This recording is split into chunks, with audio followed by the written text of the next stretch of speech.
দুর্নীতি বন্ধ হলো, কোন মুসলমান আর বাইরে রাজ্যে গিয়ে মার খাচ্ছে, অত্যাচার হচ্ছে, তার দেখার দরকার নেই। ভোট যখনই আসবে সে চলে যাবে। আর আমাদেরও জাতি এমন একটা মানুষ যে 500 টাকার জন্য আমরা বিক্রি হয়ে যায়।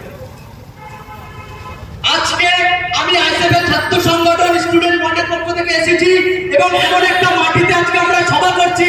এই মাটিতে একজন আছে, আপনারা হয়তো কেউ বলেননি, তার নাম শহীদ আনিস খান। যে আনিস খান প্রতিষ্ঠিত করে গেছে আমাদের ছাত্র সংগঠন, যে আনিস খানকে মিথ্যে কেস দিয়েছে, তার উপরে বিভিন্নভাবে আক্রমণ করেছে, তারপরেও তার সিট তারা বিক্রি করতে পারেনি, অবশেষে তাকে খুন করে দেওয়া হয়েছে। মনে রাখবেন, আইএসএফের ছেলেদের, ছাত্র সংগঠনের ছেলেদের মেরে কেস দিয়ে ভয় দেখিয়ে দমিয়ে রাখা যাবে না। ওয়াকফ আন্দোলনে আমরা দেখেছি ভাঙড়ে কি হারে মানুষের মধ্যে কেস দিয়েছে। ভাঙড়ে তো দেখেছি কখনো কখনো ছোট ছোট তৃণমূলের নেতা ছেলেদেরও কেস দিয়ে দিয়েছে ওয়াকফে।